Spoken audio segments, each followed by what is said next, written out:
This is Mikey Borup for PremiumBeat.com, and in this After Effects course, you will learn the basics to advanced features of After Effects: interface, shape layers, motion tracking, compositing, and more. During these tutorials, feel free to pause, rewind, and ask questions. I will be using After Effects CC version 12.2, but most of the techniques learned can be used in older versions. In this video, we will cover everything about shape layers. It can get a little bit complicated, so let's fire up After Effects and get started.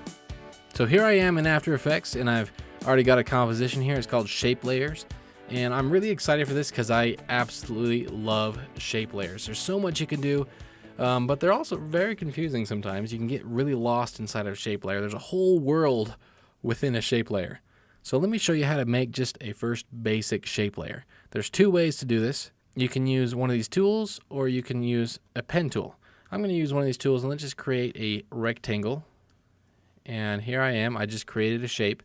And what happened is I didn't have anything highlighted, and it created a new shape. Now, you've used this before to do masking with, but if I don't have a layer highlighted, it'll create a shape.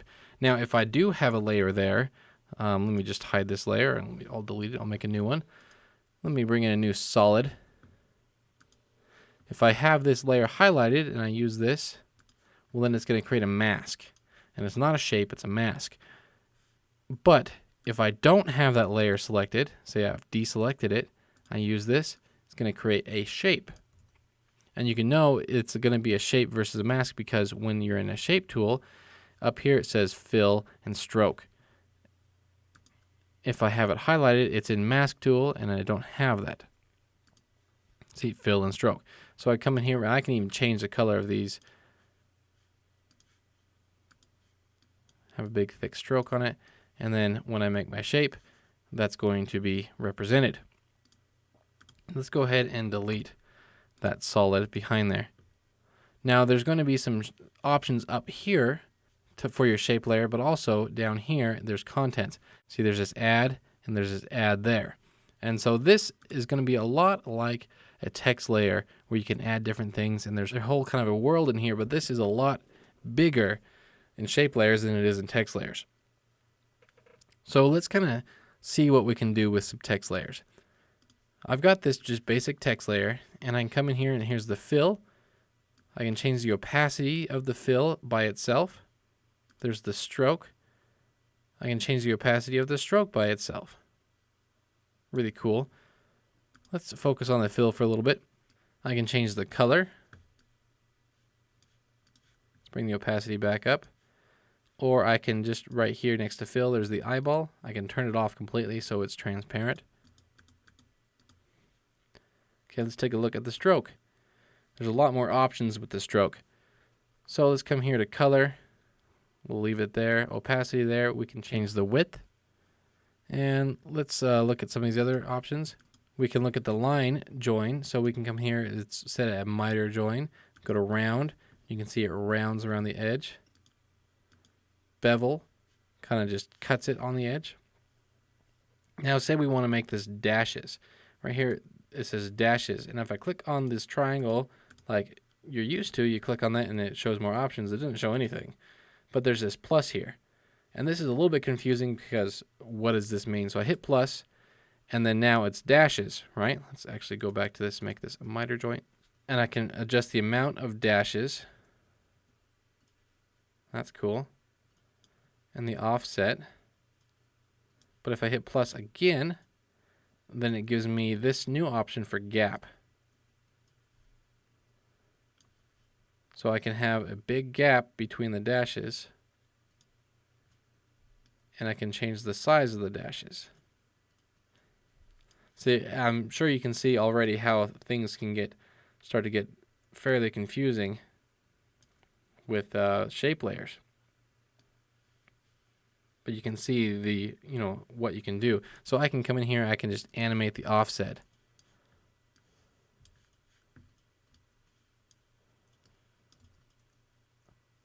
And you got that kind of a look.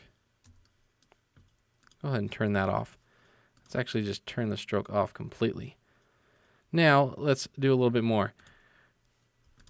The shape layer itself has its own transform right here. So I can transform the position of the shape layer. But I can also transform the position of the shape within the shape layer. So this has its own transform as well. And the reason for that is because a single shape layer can have multiple shapes. So if I come in here, click on the shape layer, and let's bring up, say, a star tool. This now, right here, I've got the rectangle and the polystar. And so this polystar is going to have its own transform settings within the shape layer. So it's kind of like having a group or a pre-composition. And I can scale that and do all the same things I would normally, but just to them individually inside of the shape layer. Now, if I have this scaled up really big, there's some other things I can do. So let's go to Add, and I'm going to add a Merge Paths. And what it's going to do is it's going to merge these paths, the polystar and the rectangle. And if I come in here, right now it's set to Add. If I set to Subtract, you can see it's going to subtract the rectangle out of that. Intersect is where they intersect. Exclude intersection, it's going to look like that. Merge is they're going to be both together. So that's the merge paths. And you can see this is kind of really cool. You can do some cool stuff with this.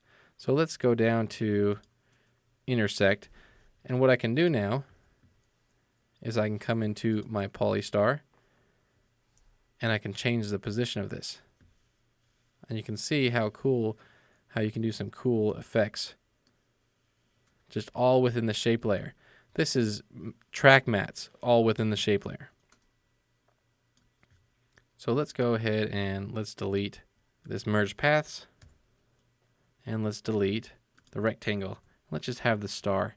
If we look into the star, let's come in and let's bring the scale down. Let's zero out the position. And let's look at some of the options. So up in the polystar path, if I come in here, there's type, there's star, polygon. I can also change the amount of points. I can change the position here.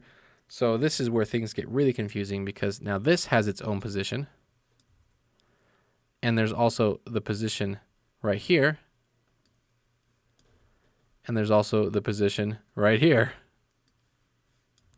So you always need to know what you're doing. And sometimes you want to move this position. Sometimes you want to move the other position. It just depends. See, if I move this one, then when I come down and do a rotation down here, it's going to rotate around that. So it just depends on what you need to do. Because this position doesn't have its own anchor point. It's literally just the position of the shape itself. There's no anchor point. There's no nothing to it. So I can also rotate this here.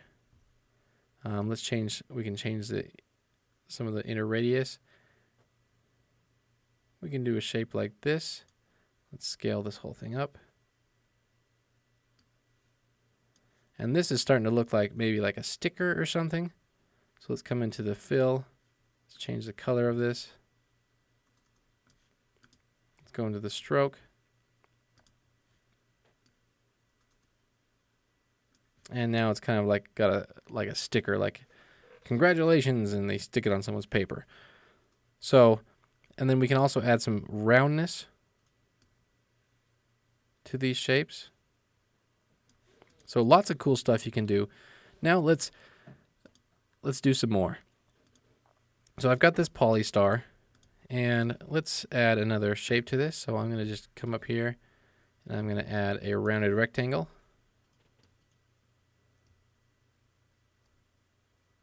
And I put it right there in the middle. I'm going to come into the shape, go into the fill.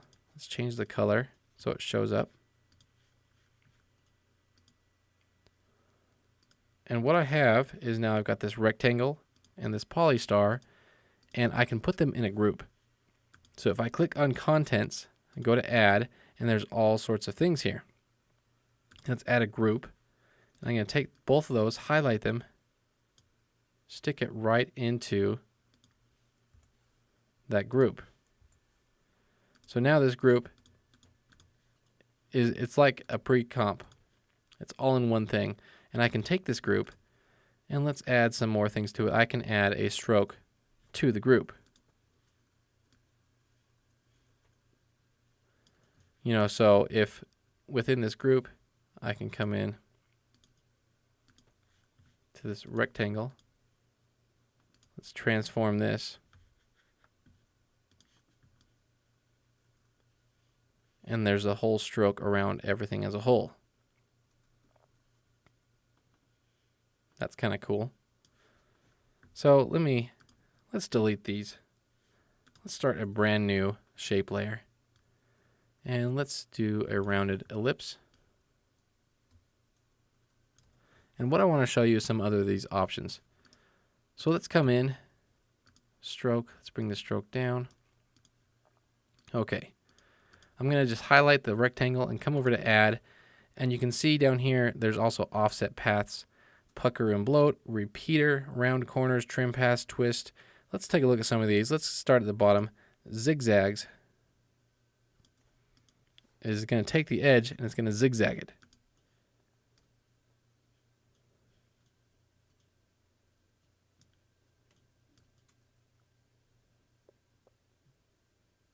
So some cool stuff you can do with this, creating some neat shapes. Make it smooth. Okay, let's go ahead and delete that. Wiggle transform. This is just a wiggler, but it's got its own transform.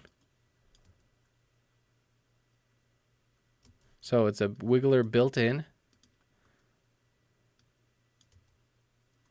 to the shape layers. That's pretty cool.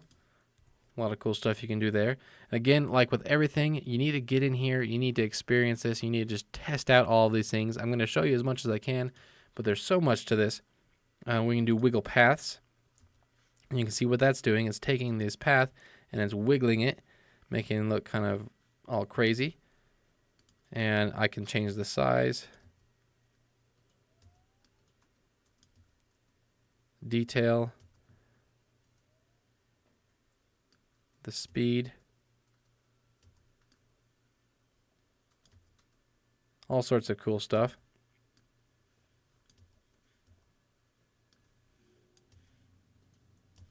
Let's go ahead and delete that.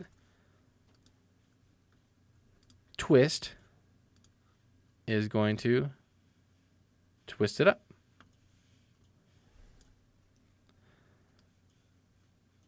And of course, these are all keyframeable. So I can do like a hit the angle right there. Let's bring this to the beginning. Have this at 0. Move forward in time. Keyframe it, move back a little bit.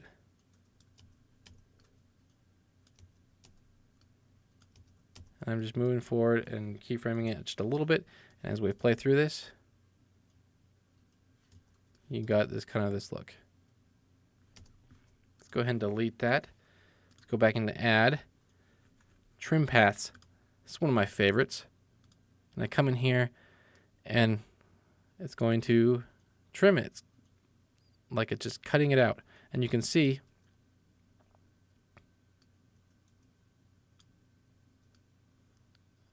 just like the other range selectors in like the text layers and things like that, I have a start and an end.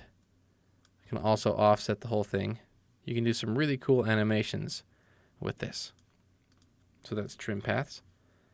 Let's go back in here. Round corners. Now this already has rounded corners, so that's not going to do anything. But if I bring in a non-rounded rectangle and around the corners, you can see it's going to round it. Or you can also do the same thing to, a star, things like that. Now, like pucker and bloat, you can see what this does.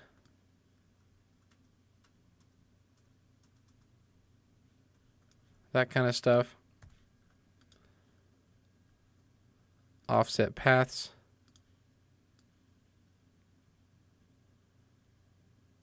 It's going to be like that, so you can make it bigger or smaller. Now what I want to show you is the repeater. And what the repeater does is it's repeating the shape.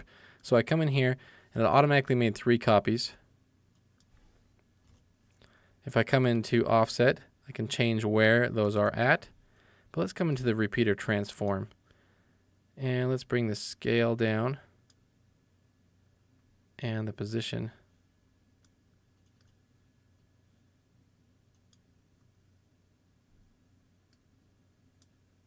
I can kind of adjust where these are at. And then what I can do is just crank up the copies. And I've got this repeating. I can also come in here to rotate, and you can see how it just rotates it throughout the repeater. Really kind of a cool thing. You can create some really interesting effects this way.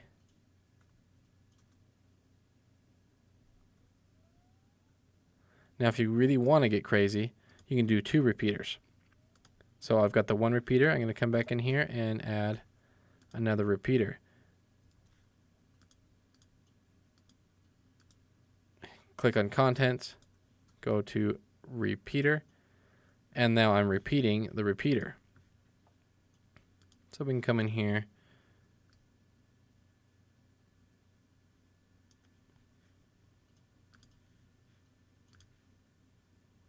scale this down a little bit, and you can see how you can get lost inside of shape layers rather easily. Just all the different things it can do. Pretty cool. Let's maybe add some more.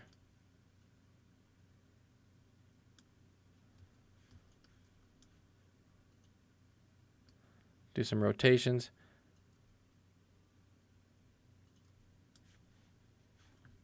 And let's do some offset. And you can see all the cool stuff you can do. Now, I really like shape layers. I tend to use shape layers more than just a solid with a mask, just because of all the stuff you can do with shape layers. Now the